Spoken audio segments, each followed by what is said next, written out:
శ్రీ గురుభ్యో నమః. ఓం నమః శివాయ. శ్రీ పరమేశ్వర స్తుతి వసిష్ఠకృతం.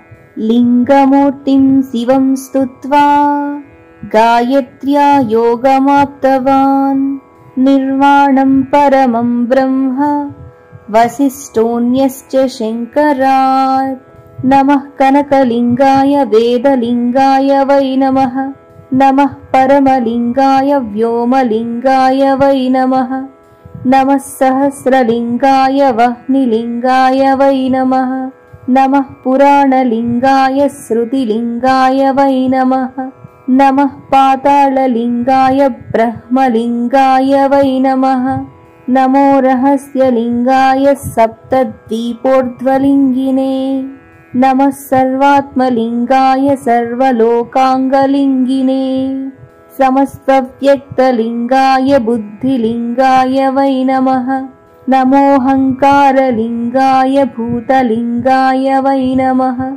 నమ ఇంద్రియలింగాయ నమస్తన్మాత్రలింగినే. నమః పురుషలింగాయ భావలింగాయ వై నమః. నమో రజోర్ధలింగాయ సత్వలింగాయ వై నమః.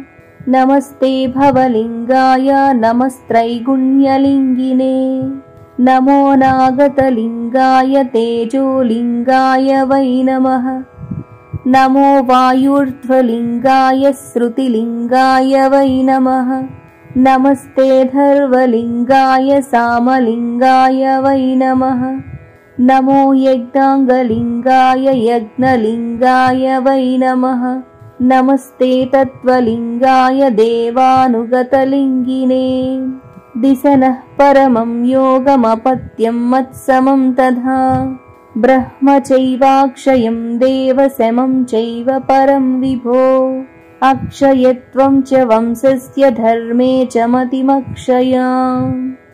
అగ్నిరువాచ వసిష్ఠేన స్తుతః శంభుస్తుష్టः శ్రీపర్వతే పురా. వసిష్ఠాయ పరం దత్వా తత్రైవాంతరధీయత.